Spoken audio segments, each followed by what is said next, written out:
मंगलम भगवान विष्णु मंगलम गरुड़ध्वज मंगलम पुण्डरीकाक्ष मंगलाय तनोहरि सर्वरूपमयी देवी सर्वं देवीमयं जगत् अतोऽहं विश्वरूपा तां नमामि परमेश्वरी चैतन्यं शाश्वतं शान्तं व्योमातीतं निरञ्जनं ज्ञानबिन्दुकलातीतं तस्मै श्री गुरुवे नमः। हम लोगों ने कल सुना कि किसी मिथ्या वस्तु का आभास अथवा कोई भ्रम, मिथ्या वस्तु का आभास या भ्रम बिना अधिष्ठान के नहीं होता। अधिष्ठान उसका भी सत्य ही होता है। जैसे अगर सर्प का भ्रम है तो रस्सी अधिष्ठान सत्य है।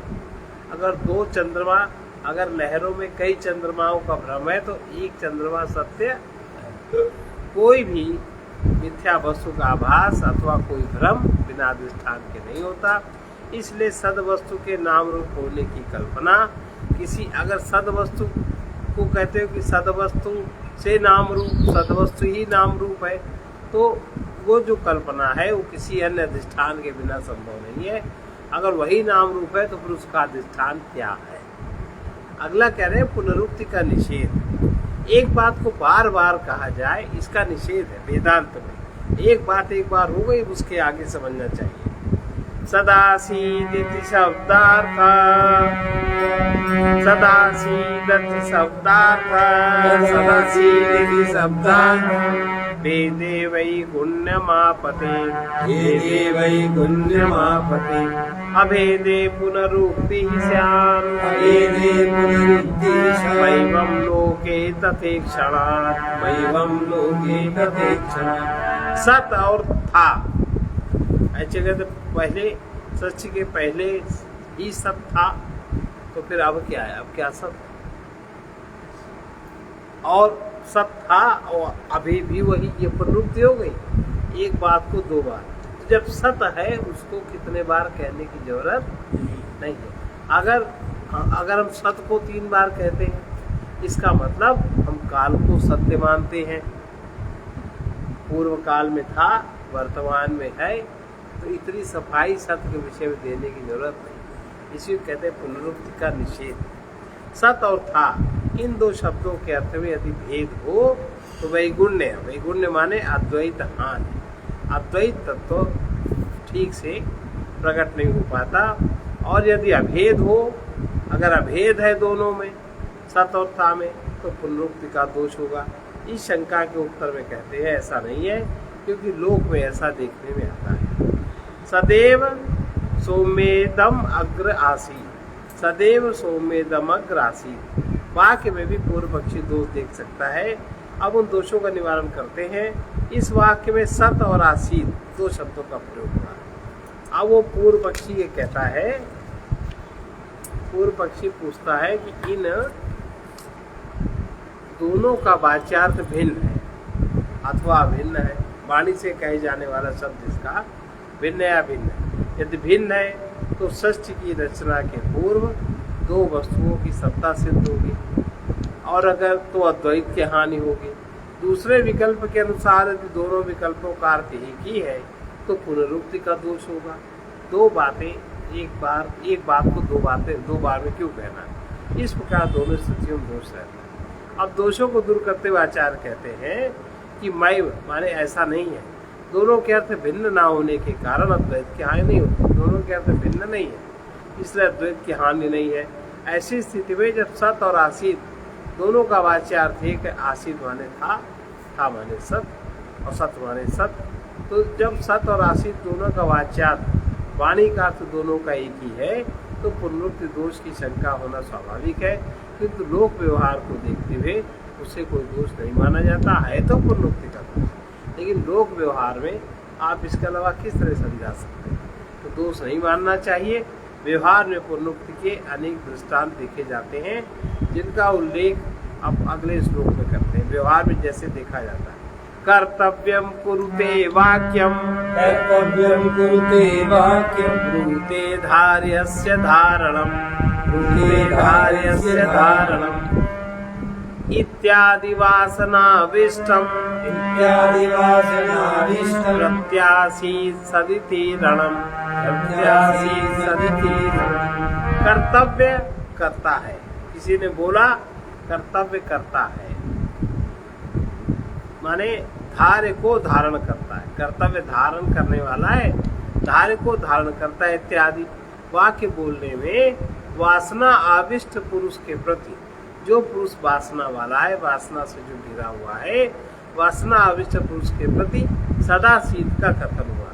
सदाशीत का माने इसको हमेशा कर्तव्य करते रहना चाहिए। व्यवहार में पुनरुक्ति करते हुए अनेक वाक्य बोले जाते हैं, किंतु उनमें दोष नहीं माना जाता। वो करने योग्य कर्म करता है, वो बोली बोलता है, वो धारणीय वस्तु को धारण करता है, अग्नि जलती है इत्यादि वाक्यों में एक ही अर्थ के शब्दों का दो बार प्रयोग हुआ। भाई अग्नि है तभी तो अग्नि है जब वो जलती है, तो अग्नि जलती है कहने क्या मतलब। अब जैसे एक ही कह रहे हैं कि वो करने योग्य कर्म करता है, करने योग्य है तभी तो करता है, करने योग्य ना हो तो नहीं कर। दो बार है एक वाक्य का। अग्नि जलती है एक ही अर्थ में शब्दों का दो बार प्रयोग हुआ। ये वाक्य व्यवहार में बोले जाते हैं, किंतु उनमें पुनरुक्ति दोष नहीं माना जाता। श्वेत केतु को भी इसी प्रकार के प्रयोग की वासना थी, इसलिए उसके लिए बोले गए सदाशीत वाक्य में पुनरुक्ति दोष नहीं माना जा सकता। तात्पर्य यह है पुनरुक्ति वाले वाक्यों का प्रयोग व्यवहार में होता रहता है और कोई विशेष दोष नहीं है। अब काल का निषेध, जो सत है उसमें काल का निषेध, सत में काल नहीं। काल माने समय।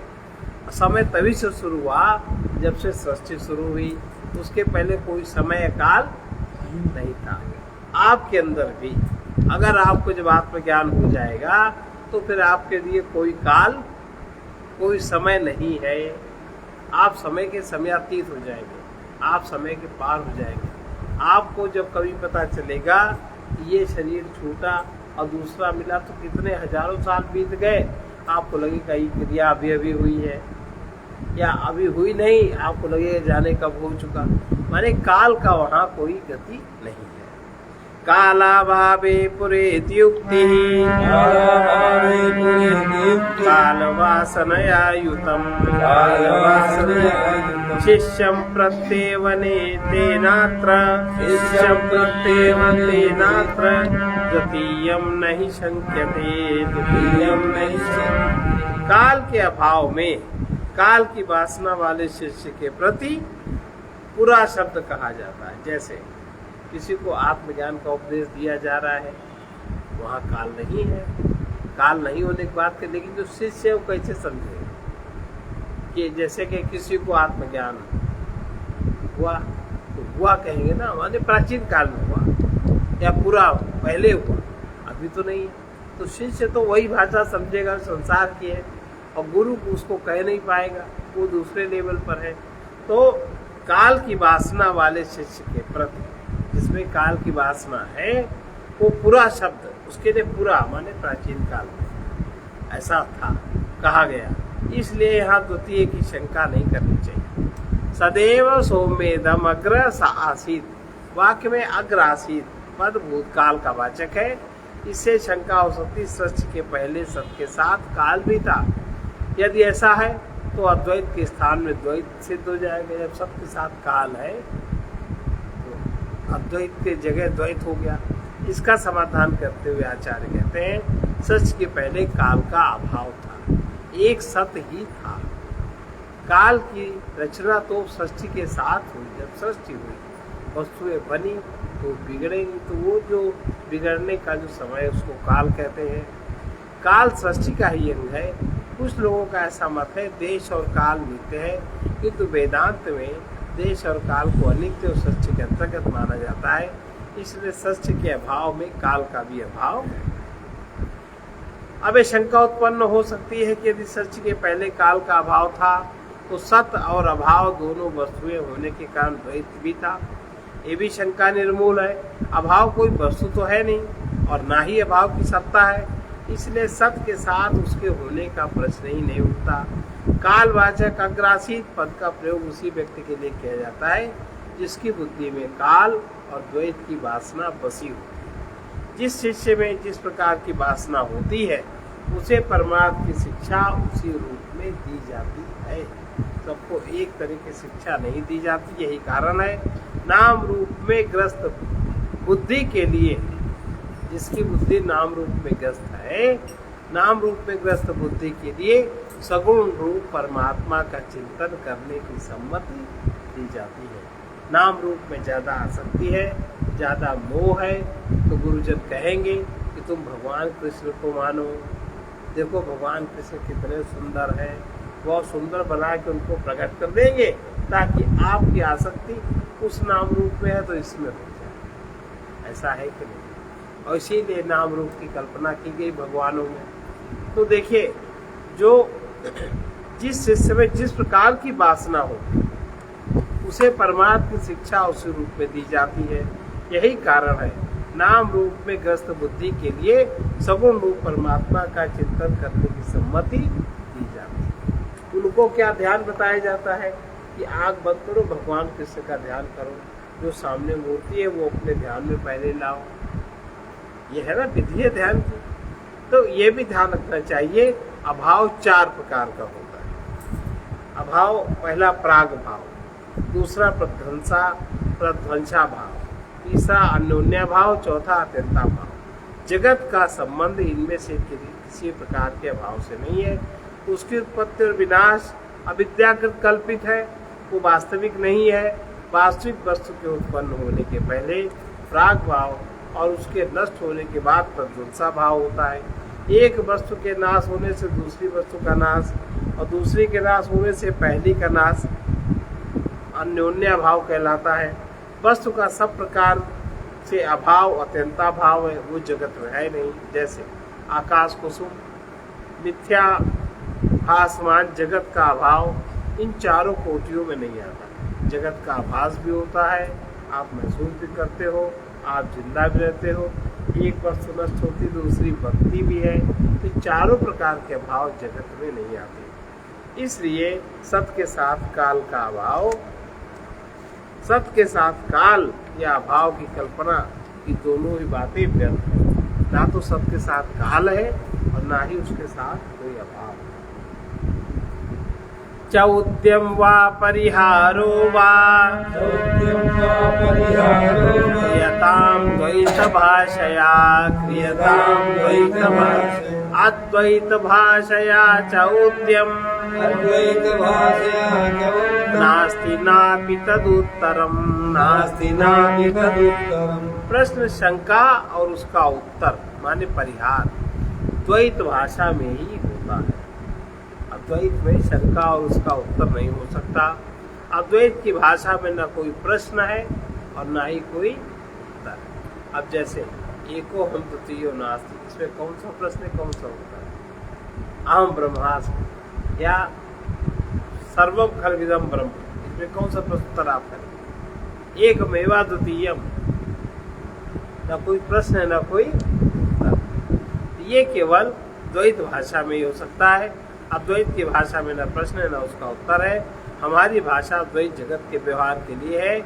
यही जीवबद्ध और मुक्त है। गुरु और शिष्य का भेद है, उन्हीं के बीच में प्रश्न और उत्तर है। समस्त कार्य कारण नियम और तर्क इसी जगत की सीमा में है। द्वैत मूलक भाषा और तर्कों का प्रयोग अद्वैत ब्रह्म में नहीं हो सकता। इसका उल्लेख ऋषियों ने बार बार किया। उन्होंने हमारी व्यवहारिक भाषा को विकसित कर लाक्षणिक शक्ति के द्वारा अद्वैत की ओर संकेत मात्र किया है। आधुनिक विद्वानों ने भी अद्वैत वाली तर्क पद्धति को विकसित करने की चेष्टा की, लेकिन विकसित नहीं हो पाई। इसलिए व्यवहारिक भाषा की दुर्बलताओं को पकड़कर किसी तरह का तर्क करना ठीक है।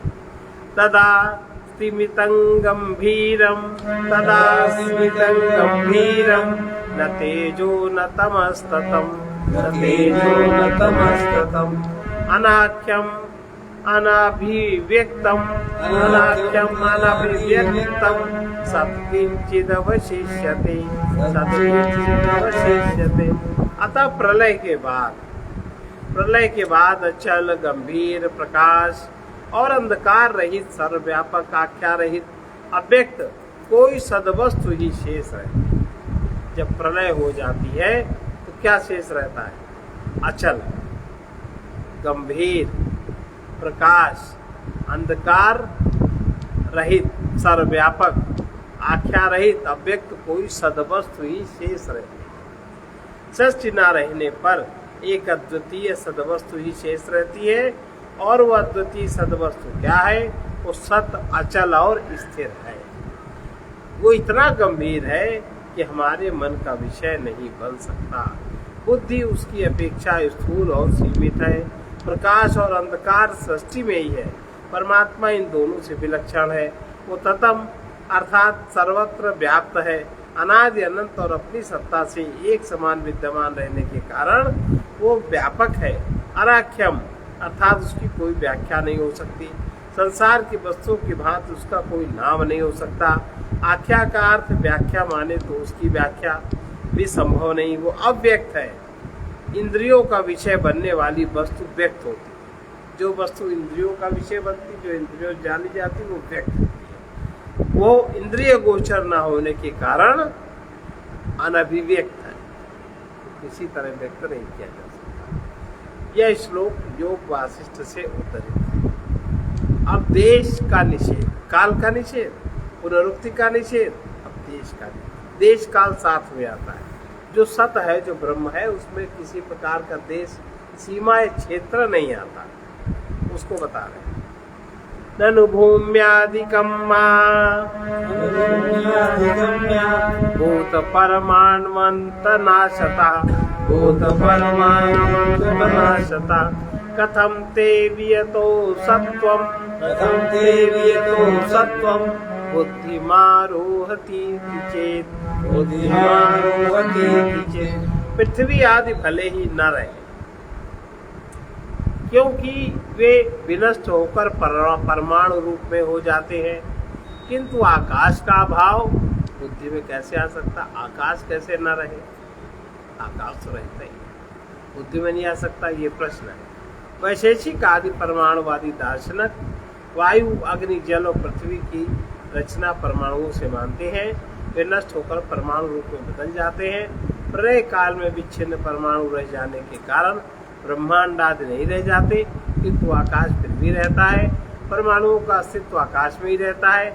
आकाश के बिना उसकी सत्ता नहीं मानी जा सकती, इसलिए वे दार्शनिक आकाश को नित्य मानते हैं। आकाश निरवयव है, वो परमाणु रूप में विघटित नहीं हो सकता। इसलिए यदि आकाश को नित्य वस्तु मानना आवश्यक है और वेदांती उसे स्वीकार कर लेते हैं, तो उनके अद्वैत की हानि हो सकती है। यही कारण है कि वे आकाश के नित्य होने का प्रश्न उठाते हैं। उसका समाधान आचार्य जी अगले श्लोक में करते हैं कि आकाश नित्य है कि अनित्य है। आकाश सदा रहता है, सच के बाद भी कि आकाश भी नष्ट हो। भाई आकाश तो प्रकृति का ही है। अब वेदांत वाले क्या मानते हैं? अत्यंतम निर्जगद व्योमा यथा ते बुद्धिमाश्रितम, यथा ते बुद्धिमाश्रितम तथैव सन्निराकाशम, तथैव सन्निराकाशम कुतो नाशयते मतिम, कुतो नाशयते मतिम। यदि जगत के बिना जगत समाप्त हो गया और फिर अगर आकाश तुम्हारी बुद्धि में आ सकता है, तो आकाश के बिना सत बुद्धि में क्यों नहीं आ सकता? जगत नहीं रहा और तुम मान रहे हो कि आकाश है, आकाश में विचार कर सकते हो। अगर ऐसा कर सकते हो तो आकाश के बिना सत तुम्हारी बुद्धि में क्यों नहीं आ सकता? कि आकाश नहीं रहा, सत फिर भी रहा। अब विचार करो, भाई आकाश है तो जगत है, अब जगत नहीं रहा तो भी आकाश है। इसी प्रकार से जब आकाश नहीं रहा, आकाश के बिना आकाश नहीं है, तो सत तुम्हारी बुद्धि में क्यों नहीं आता? आकाश भी नहीं रहा तो सत तो रह सकता है। आकाश की परिभाषा देते हुए कहा जाता है अवकाश धातृत्वम, अर्थात वस्तुओं के रहने के लिए अवकाश प्रदान करे, उसे आकाश कहते हैं। अथवा शब्द गुणकम आकाशम, जिसका गुण शब्द है वो आकाश है। इससे ज्ञात होता है कि आकाश जगत की एक सापेक्ष वस्तु है, निरपेक्ष नहीं है। आकाश है तो शब्द है, और शब्द का व्यवहार जगत में है। इसलिए जगत के बिना आकाश बुद्धि में नहीं आ सकता। जगत है तब तो आकाश आएगा। भाई आकाश, जगत के लिए आकाश चाहिए, तो जगत के बिना आकाश बुद्धि में नहीं आ सकता। फिर भी यदि पूर्व पक्षी जगत का निषेध कर देता है और कहता है कि नहीं, आकाश की कल्पना करता है, तो वो आकाश का निषेध कर दे। सत्य की कल्पना करने में कठिनाई क्यों अनुभव करता है? जैसे जगत का निषेध कर रहा है, कह रहा आकाश है, तो वैसे आकाश का भी निषेध कर दे, सत्य है, तो उसको क्यों दिक्कत हो रही है? बात तो वही है। आकाश के बिना सत्य अवश्य हो सकता है, लेकिन सत्य के बिना आकाश नहीं हो सकता। निर्जगत व्योम दृष्टम चेत प्रकाश तमसी विना, चेत प्रकाश तमसी विना, क्वदृष्टम किंच ते पक्षे न प्रत्यक्षम वियत् खलु। यदि ऐसा कहो कि जगत के बिना आकाश दिखाई देता है, जगत के बिना आकाश देख पाओ? भाई जगत माने सूर्य, जल, पृथ्वी, अग्नि, तमाम सारी वस्तुएं। और जब सूर्य नहीं है तो आकाश तुम देखोगे कहाँ? वस्तुएं नहीं तो अनुभव कहाँ करोगे? यदि कहो कि जगत के बिना आकाश दिखाई देता है, तो प्रकाश और अंधकार के बिना क्या दिखाई देगा? प्रकाश बिना और अंधकार बिना तो क्या देख पाओगे? इसके अतिरिक्त तुम्हारे पक्ष में आकाश प्रत्यक्ष का विषय नहीं है। यदि कोई जगत के बिना भी आकाश को दिखाई देने वाला मानता है तो ये उसका भ्रम है। यदि आकाश दिखाई देने वाली वस्तु हो तो भी प्रलय काल में जब सूर्य आदि ना हो तो आकाश किस प्रकाश में दिखाई देगा? वस्तुतः वो दिखाई ही न देगा। इस समय भी यदि कोई कहे सूर्य के प्रकाश में आकाश दिखाई दे रहा है तो यह कथन भी मिथ्या है। हमें जो कुछ दिखाई देता है वो प्रकाश और अंधकार ही है, उसी को हम भ्रम से आकाश मान लेते हैं। ऊपर दिखाई देने वाली श्यामलता आकाश का रूप नहीं है। चारों ओर दिखाई देने वाला गोलापन भी आकाश की गोलाई नहीं है। प्रकाश और अंधकार के गोल रूप में प्रकाश और अंधकार ही भाषित होता है। वस्तुतः आकाश आंखों से दिखाई देने वाली वस्तु है ही नहीं, क्योंकि आंखों की रचना हुई है बाद में और आकाश की रचना हुई है पहले। वस्तुतः आकाश आंखों से दिखाई देने वाली वस्तु नहीं है। न्याय आदि पूर्व पक्षी दर्शनों में यदि आकाश प्रत्यक्ष का विषय नहीं माना गया है, इसलिए कहना मिथ्या है कि आकाश जगत के बिना दिखाई देता है। जगत के बिना आकाश नहीं, आकाश भी जगत का एक हिस्सा है। अब सत्य का अनुभव, सत्य का अनुभव किस प्रकार होता है? सत्य का जब अनुभव होता है क्या स्थिति बनती है, ये बता।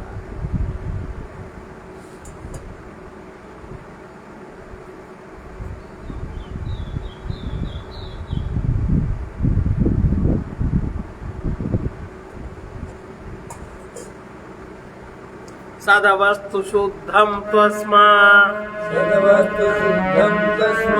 आभिर्निश्चयैरनुभूयते तूष्णीं स्थितौ न शून्यत्वं शून्यबुद्धेश्च वर्जनात्। तूष्णी स्थिति में, तूष्णी स्थिति पता है तूष्णी स्थिति क्या हो? तूष्णी स्थिति में शुद्ध सदवस्तु का अनुभव हमारे द्वारा निश्चय ही होता है। जब सदवस्तु का अनुभव होता है उस स्थिति को तूष्णी स्थिति कहते हैं। जब हमें सत्य का, आत्मा का, इसका जब अनुभव, एक तो हुआ इसका ज्ञान माने बुद्धि से और पार जाएंगे, जब इसका बोध होता है, अनुभव होता है, उस स्थिति को तूष्णी स्थिति कहते हैं। तो दूसरी स्थिति में शुद्ध सदवस्तु का अनुभव हमारे द्वारा निश्चय ही होता है। निश्चय माने पक्की बात है। ऐसी अवस्था में जब ये अवस्था होती है तो किसी प्रकार की शून्यता नहीं रहती, क्योंकि शून्यता तो सृष्टि के आरंभ में है, सृष्टि का हिस्सा है, चैतन्य का हिस्सा शून्यता नहीं है, क्योंकि शून्य बुद्धि का वर्जन किया गया है। शून्य बुद्धि उसमें कैसे होती? जो चीज बुद्धि के पार है, ना शून्य है ना उसमें कुछ है, तो अलग ही हो गई ना। न्याय वैशेषिक दर्शन के अनुसार प्रलय काल में सृष्टि परमाणु रूप में विघटित हो जाने पर आकाश यथावत विद्यमान रहता है, किंतु वे आकाश को प्रत्यक्ष का विषय नहीं मानते। वेदांत के अनुसार प्रलय काल में आकाश सहित समस्त सृष्टि का लय हो जाता है। अब आप लोग क्या मानते हैं, आकाश सहित लय होता है कि आकाश रहित लय होता है? आकाश सहित, आकाश भी लय हो जाता है। हाँ, और क्या, आकाश सहित लय हो जाता है, ये ऐसा वेदांत बात है। और अन्य जो दर्शन वाले हैं वो आकाश को लय नहीं मानते, वो आकाश को मानते नित्य, वो आकाश को ही भगवान मानते। यही तो फर्क है वेदांत। तो ये जो वेदांत के अनुसार प्रलय काल में आकाश सहित समस्त सृष्टि का लय हो जाता है, किंतु सब तत्व शेष रहता है। वेदांत कहता है आकाश सहित लय हो गया, सब तत्व शेष रहता है, क्योंकि वो अविनाशी है। वो शुद्ध तत्व हमें दूसरी अवस्था में निश्चय ही अनुभव में आता है। अब उस बात को जानने के लिए आप उस अवस्था में अभी भी जा सकते हो और आप अनुभव कर सकते हो क्या क्या लय होता है, कौन सा सत्य रहता है। बता रहे हैं वो शुद्ध तत्व, हम उसको अभी अभी अनुभव कैसे कर सकते हैं? उस शुद्ध तत्व का अनुभव हमें दूसरी अवस्था में निश्चय ही अनुभव में आता है। जो शुद्ध तत्व रहता है प्रलय के बाद आकाश सहित जब सृष्टि का लय हो जाता है, तब जो सत तत्व रहता है उसको जानने के लिए वो शुद्ध तत्व हमें दूसरी अवस्था में निश्चय ही अनुभव में आता है। अभी अभी आप वो अनुभव कर सकते हैं। यह केवल अनुमान का विषय नहीं है कि अंदाज मार दिया, आप अभी अभी अनुभव कर लो। भाई आत्मा का अनुभव हुआ, दूसरी अवस्था हुई, वही बाद में सब रहता है। दूसरी, अब इसको याद रखना, आगे कई बार शब्द आएगा। दूसरी चित्त की वो अवस्था है जब सारी वृत्तियां शांत हो जाती हैं और प्रकृति की वृत्तियां ही तो सब जगत है। ये सब वृत्ति ही तो है, वृत्ति का ही तो आकार है। जैसे आपके अंदर भी वृत्ति का आकार है, आपके अंदर जैसी वृत्ति थी वैसा आपको शरीर बन गया, वैसा आपको मन बन गया। जो वृत्ति थी वैसे ही, जैसी वृत्ति प्रकृति में होती है वैसे ही जगत की रचना हो जाती है। दूसरी चित्त की वो अवस्था है जिसमें वृत्तियां शांत हो जाती हैं, कोई वृत्ति नहीं। आपको कठिन बात तो नहीं।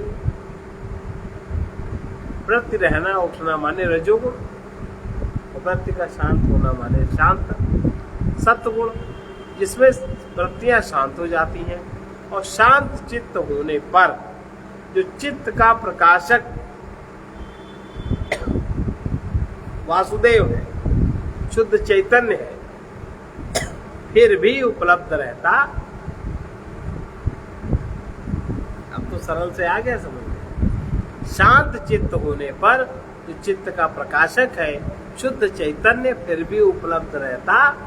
वृत्तियां तो शांत हुई और वृत्तियां वो आपने उसमें रखी है कोई चीज, जैसे कोई अग्नि है, अग्नि के ऊपर आप कोई पात्र रख दो तो पात्र तो हो गया आपका चित्त। अग्नि माने शुद्ध चैतन्य की अग्नि में चित्त पात्र है। अब उसमें जब कोई पदार्थ पड़ेगा, आपने पानी डाल दिया उसमें, तो अग्नि के प्रवाह से, अग्नि की उष्णता से उस पात्र में हीट आएगी, फिर वो हीट आएगी पानी में और उसको अनेक प्रकार की लहरों के रूप में कन्वर्ट करेगी। आप उसको ना हटाया तो वो होता ही रहेगा, तो होता ही रहेगा, होता रहेगा। और नहीं अगर हटा दिया तो सारी लहरें शांत हो गई। तो केवल वहां शुद्ध चैतन्य उपलब्ध रहा ना, शुद्ध चैतन्य उपलब्ध रहा। नीचे की अग्नि जो है वो तो है ही आत्मा, और जो पात्र है चित्त है वो उपलब्ध रहा। जब कुछ नहीं तब कोई वृत्ति कहाँ हुई, कोई वृत्ति कोई। तब जो अग्नि का जो तत्व है, अग्नि का जो अनुभव है वो उस पात्र में भी अग्नि का अनुभव होगा। तो जो वासुदेव चित्त के स्वामी है वो चित्त में अनुभव, वो तो स्थिति रहेंगे, वो अनुभव होगा। तो फिर से देखो, दूसरी चित्त की वो अवस्था है जिसमें वृत्तियां शांत रहती हैं, शांत हो जाती हैं। और शांत चित्त होने पर चित्त का प्रकाशक शुद्ध चैतन्य फिर भी उपलब्ध रहता है। वो चेतना स्वयं प्रकाश स्वरूप होने के कारण उसके ज्ञान के लिए इंद्रियों या अंतःकरण की वृत्तियों की आवश्यकता नहीं। उस शांत चेतना को अनुभव करने के लिए ना तो इंद्रियों की आवश्यकता है, ना अंतःकरण मन बुद्धि आदि की आवश्यकता, मन बुद्धि अहंकार की आवश्यकता है, वो किसी प्रकार की वृत्तियों की आवश्यकता। मन भी तो एक वृत्ति है, इसी प्रकार और मन में जो वृत्ति उठती वो अनेक वृत्तियां, उस वृत्ति के अनेक भेद है। इसे दूसरी अवस्था अथवा निर्विकल्प समाधि कहते। अब आई समझ में क्या है? बोलो। बहुत सरल है, बड़ा आसान है। अब षष्ठी में प्रलय के बाद कैसा रहता है उसको आप अभी अभी जान सकते हो। दूसरी चित्त की वो अवस्था है जिसमें वृत्तियां शांत हो जाती हैं। शांत चित्त होने पर चित्त का प्रकाशक शुद्ध चैतन्य फिर भी उपलब्ध रहता है। यह चेतना स्वयं प्रकाश स्वरूप होने के कारण इसके ज्ञान के लिए इंद्रियों या अंतःकरण की वृत्तियों की आवश्यकता नहीं है। इसे दूसरी अवस्था अथवा निर्विकल्प समाधि कहते हैं। इस स्थिति में शून्यता नहीं रहती, उसमें शून्यता का अनुभव नहीं होता। वो स्थिति शून्य नहीं है, ना शून्यता का अनुभव होता है। यदि कदाचित शून्यता का अनुभव हो तो शून्यता का अनुभव शून्यता से तो हो नहीं सकता। शून्यता का अनुभव अगर हो भी हुआ मान लो किसी को, तो उसका अनुभव शून्य तो कर नहीं सकता। उसका अनुभव करने वाला भी कोई और है, चैतन्य है। तो शून्य तो जड़ अवस्था हुई, जड़ प्रकृति की अवस्था हुई। फिर से देखो, फिर से इसको देख रहे हैं। दूसरी चित्त की वो अवस्था है जिसमें वृत्तियां शांत हो जाती है। शांत चित्त होने पर चित्त का प्रकाशक शुद्ध चैतन्य फिर भी उपलब्ध रहता है। वो चेतना स्वयं प्रकाशक स्वरूप होने के कारण उसके ज्ञान के लिए इंद्रियों या अंतःकरण की वृत्तियों की आवश्यकता नहीं रहती। इसे दूसरी अवस्था अथवा निर्विकल्प समाधि कहते हैं। इस स्थिति में शून्यता नहीं रहती, उसमें शून्यता का अनुभव नहीं होता। यदि कदाचित शून्यता का अनुभव हो तो शून्यता का अनुभव शून्यता में ही नहीं हो सकता। शून्यता का अनुभव शून्यता से ही नहीं हो सकता। उसका अनुभव करने वाला कोई चेतन तत्व अवश्य होना चाहिए। इसलिए यदि अनुभव करने वाला विद्यमान है तो उसे शून्यता की अवस्था कैसे कह सकते हैं? अनुभव जो शून्यता का कर रहा है, शून्यता का जो अनुभव कर रहा है, अगर अनुभव करने वाला विद्यमान है तो उसे शून्यता की अवस्था कैसे कह सकते हैं? निर्विकल्प समाधि में ना जगत के नानात्व का ज्ञान रहता है और ना उसके अभाव की शून्यता का ही ज्ञान रहता है। उस समय एकमात्र अखंड आनंद के अस्तित्व का बोध। सद्बुद्धिरपि चेन्नास्ति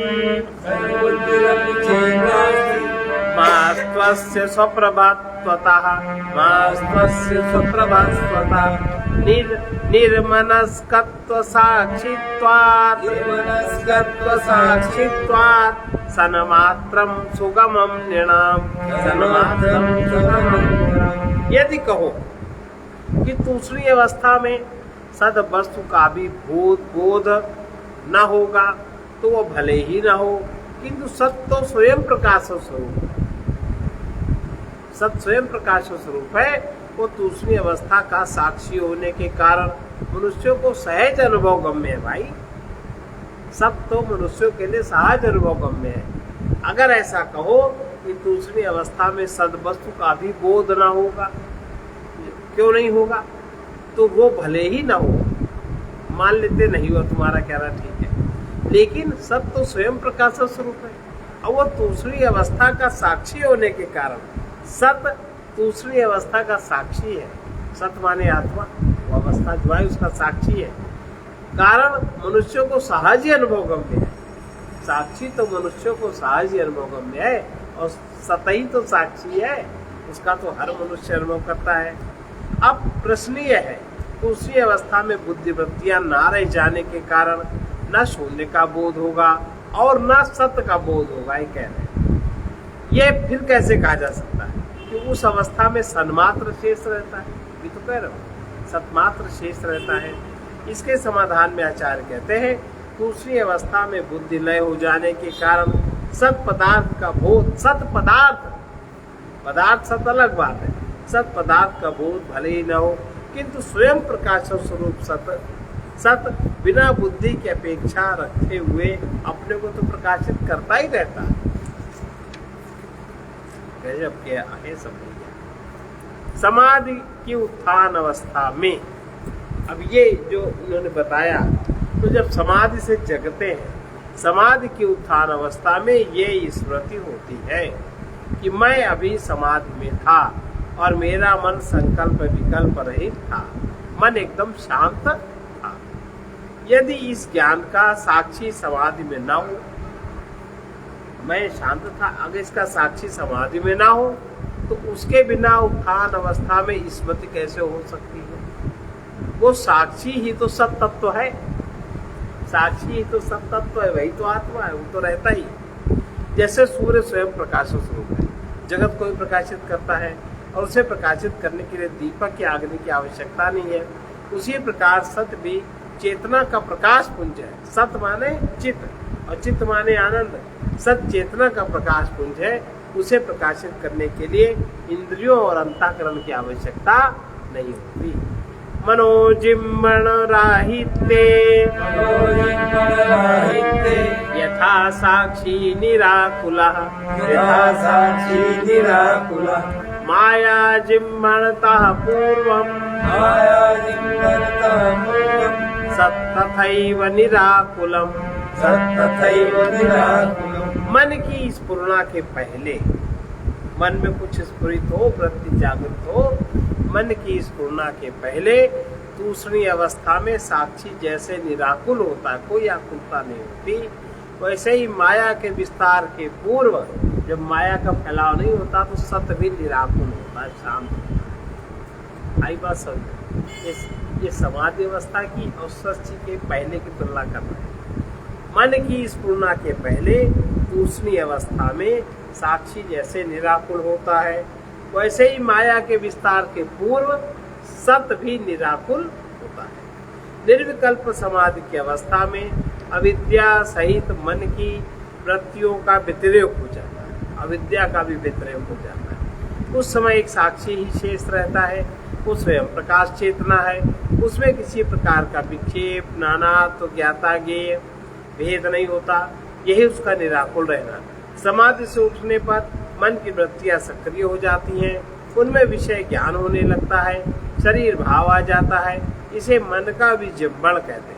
इस प्रकार मन की दो अवस्थाएं हैं, एक तो विजृंभित अवस्था और विजृंभण रहित अवस्था।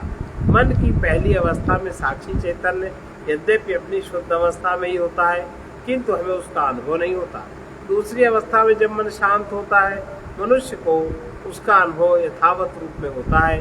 इसी प्रकार माया की दो अवस्थाएं हैं, एक तो विजृंभित अवस्था, अविजृंभित अवस्था। विजृंभित माया नाम रूपात्मक जगत का विस्तार देती है, वो सृष्टि काल है।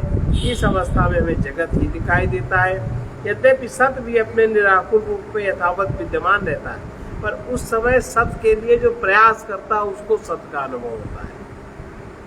सामान्य व्यक्ति को सत का अनुभव नहीं होता, किंतु हम उसे देख नहीं पाते। माया विजृंभण समाप्त होने पर एकमात्र सत ही शेष रहता है, उस अवस्था में वो निराकुल रूप में जाना जा सकता। अब कल हम लोग पढ़ेंगे माया का रूप।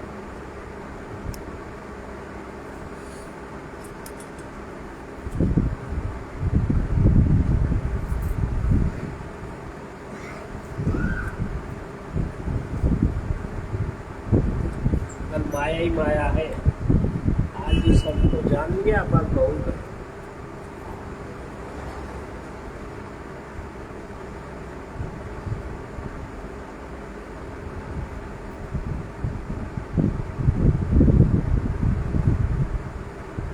अब सत्य को अनुभव हम लोग व्यवहारिक जगत में किस प्रकार करेंगे? व्यवहार में तो सृष्टि है तो ऐसे आता नहीं अनुभव, फिर भी करना है तो हम लोग कैसे करें? इसको महाराज जी के द्वारा सुनिए। सदा सत्य कोई विलोते रहो,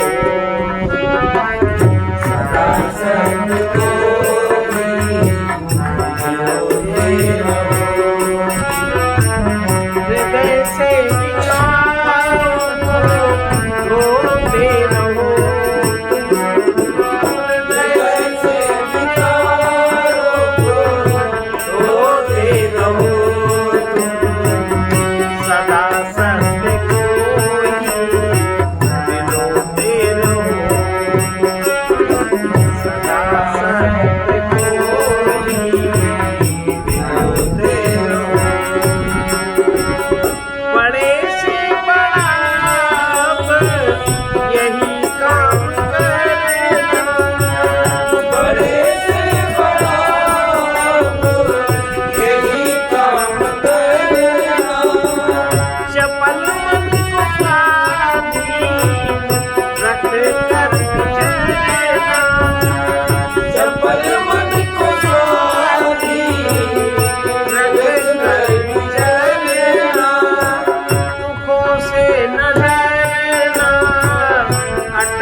अटल धैर्य धरना, कहीं भी नहीं पाप मत में उतरना, कहीं भी नहीं पाप मत में उतरना।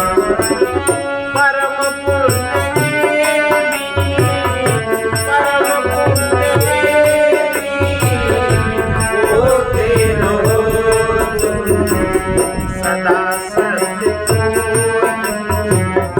बोलते रहो, सदा सत्य को बोलते रहो।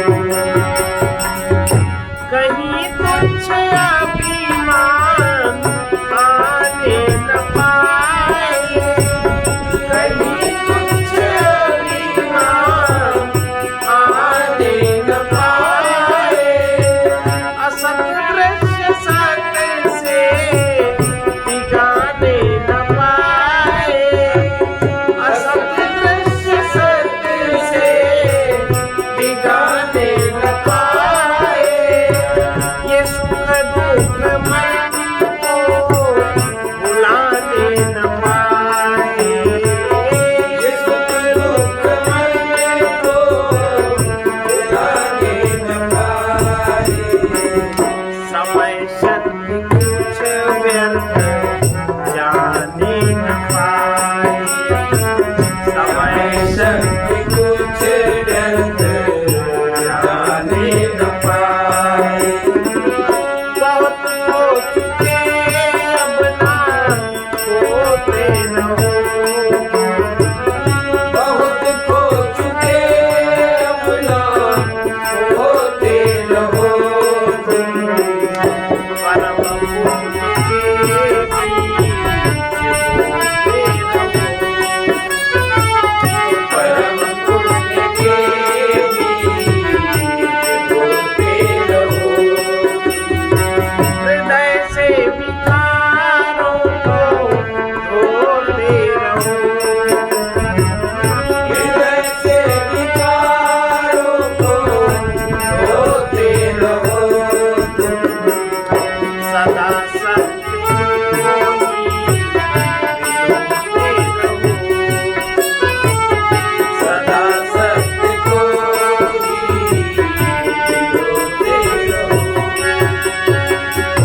उठो शीघ्र ममता से मुँह मोड़ करके, उठो शीघ्र ममता से मुँह मोड़ करके, बड़ो कामना जाल को तोड़ करके, बड़ो कामना जाल को तोड़ करके।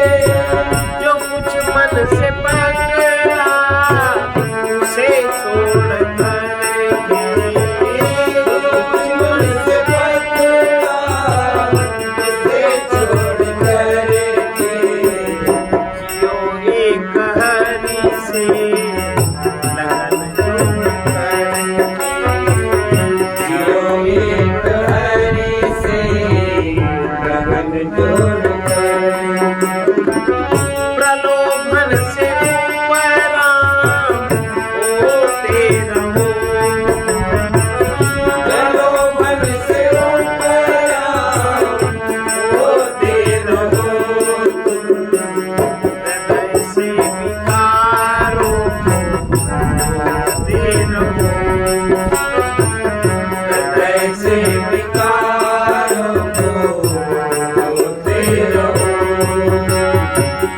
परम पुण्य के बीज बोते रहो, परम पुण्य के बीज बोते रहो तुम, सदा सत्य को ही बिलोते रहो, सदा सत्य को ही बिलोते रहो। मिले मुक्ति जिससे वही ज्ञान उत्तम, मिले मुक्ति जिससे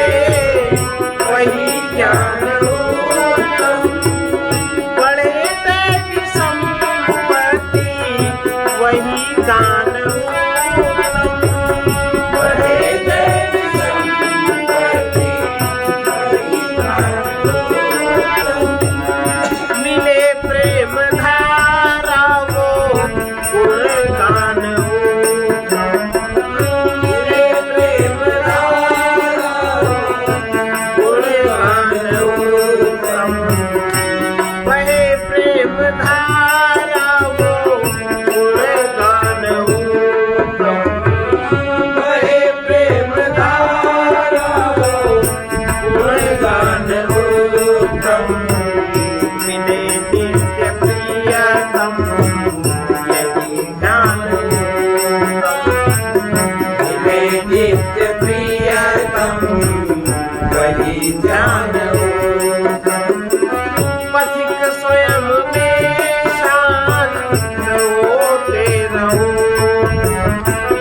पथिक स्वयं में शांत होते रहो तुम प्रलोभन से परिणाम होते रहो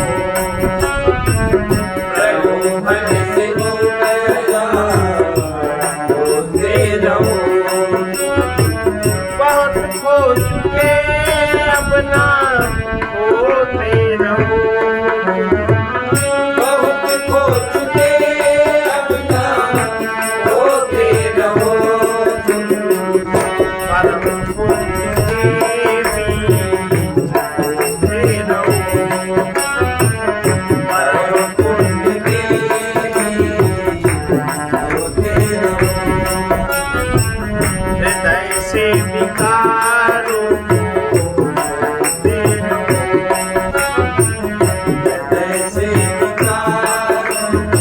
होते रहो सदा सत्य को ही विनोते रहो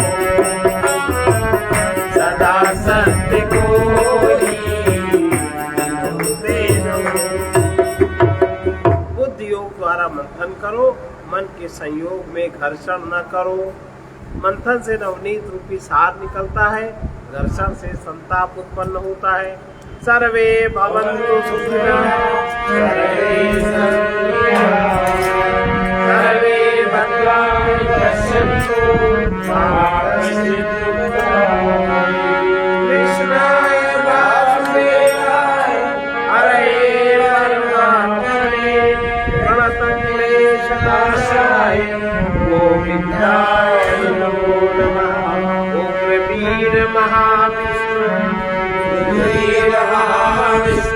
ज्वलन्तं सर्वतोमुखं नृसिंहं भीषणं भद्रं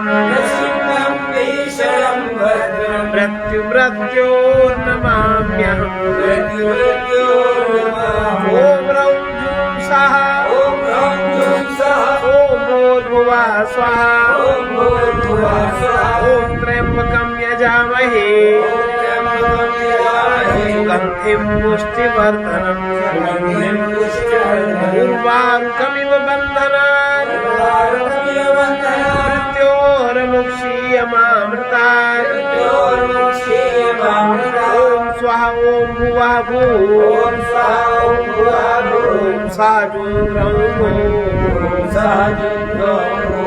सतो मा सद्गमय